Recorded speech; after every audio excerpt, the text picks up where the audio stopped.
Nagbabalik ang Bagong Pilipinas ngayon.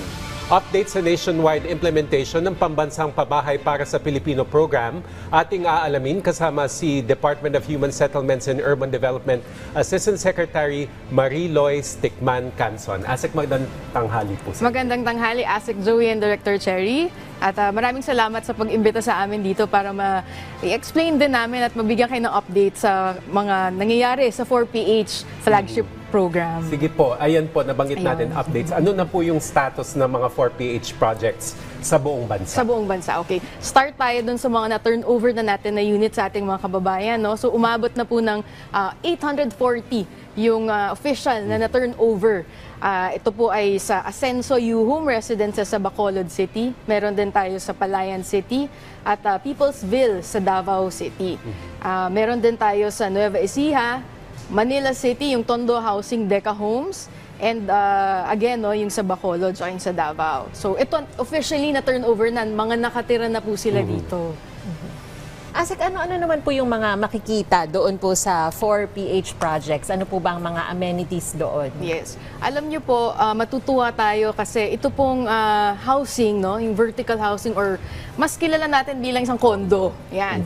Alam niyo, walang ipinagkaiba ito doon sa mga ibang condo na makikita natin kasi kumpleto ang amenities. Meron siyang swimming pool, merong basketball court, merong multipurpose center, no? At kabilin-bilinan din ni Secretary Jerry, dapat merong parks and playgrounds. In fact, talagang mahigpit po siya na 40% ng space ay dapat open spaces yan, no? For amenities talaga siya. Hindi lang 30%, 40%. Very strict po siya dyan. Nung nandito si Sec Jerry the last time, parang may binabanggit pa siyang swimming pool. Yes. May mga iba tayong mga LGU. Sasabihin nila, pwede bang wag na lang swimming pool? Pwede bang tennis court or ibang klaseng amenity? Kaya lang talagang pinipilit ni Secretary, swimming pool ang ilagay natin. Ngayon. Paano naman, Asek, maiiwasan yung displacement ng informal settlers dun sa mga lugar na paglalagakan o pagtatayuan nitong vertical structures na ito? It's very nice that you brought that up, Asik Joey, no? Kasi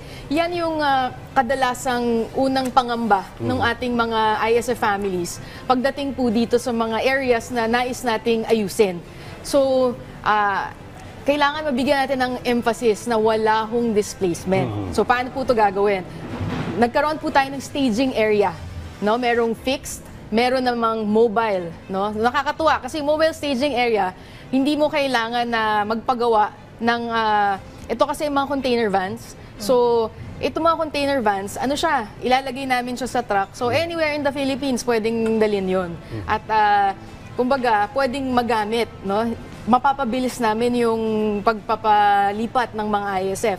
So, isa-stage muna po sila. Pag naitayo na po yung ating 4PH condo, sila ho yung priority na titira doon.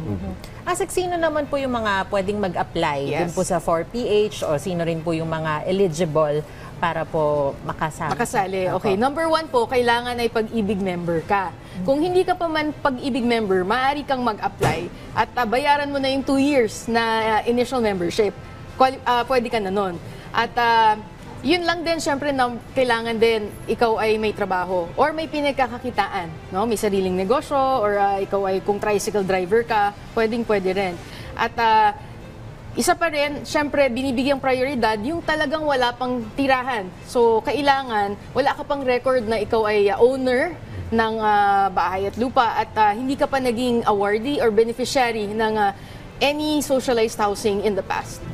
Para lang may idea po yung ating mga kababayan, magkano ba yung, magkano pumapatak yung monthly amortization ng 4PH? Okay. So, dahil nga, tinututukan din ng DSUD na ito ay maging affordable. Nagre-range ito sa, mag-umpisa sa 800 to about 2,400 per month. Mag-iiba-iba lang ito kasi depende dun sa size ng condo unit. Kasi ang maximum size natin is 27 square meters, pero yung iba may mga mas maliliit na size. Also, meron din tayong schemes kasi may 3 schemes yan eh. May option ka na graduated yung computation, may option din naman kasi alam mo meron tayong mga beneficiary. Gusto nila bayaran agad para makuha siguro yung tito at maipamana sa mga anak or sa kanilang magulang. So, iba-iba yung options but doon po nag-range yung presyo about 800 to 2,400 per month.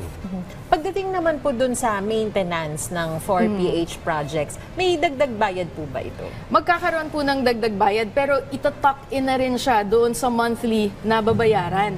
Para nga masiguro po natin na yung real estate management ay talagang mabibigyan ng tamang proper execution and implementation. Kasi alam naman natin, paano mo rin naman masusustain at mabibigyan ng proper maintenance yung building kung wala naman po itong tamang charges, no? Katulad din ng sa ibang mga condo. Yan. So may bubuuin din pong Estate Management Council once napuno na yung building ng mga beneficiaries. Asek, panghuling mensahe na lamang po sa ating mga kababayan na nakatutok dito sa 4PH program ng ating Pangulo. Yes, well, sa ating mga kababayan na umaasa po dito sa ating 4PH Pambansang Pabahay, konting hintay na lang po at malapit ng maisang katuparan lahat ng mga units natin sa buong Pilipinas. Kung nais niyo pong humingi pa ng mas maraming impormasyon tungkol po dito, pumunta lang kayo sa Facebook page ng DSUD at ng Pag-ibig. At makakaasa naman po kayo na talagang tututukan namin na maipatayo itong mga housing projects bilang ito ay affordable, sustainable, and decent housing para sa mga Pilipino. Maraming salamat po sa inyong oras. DSUD Assistant Secretary Marie Lois Ticman Canson. Thank you, ma'am. Maraming salamat din Thank po. you.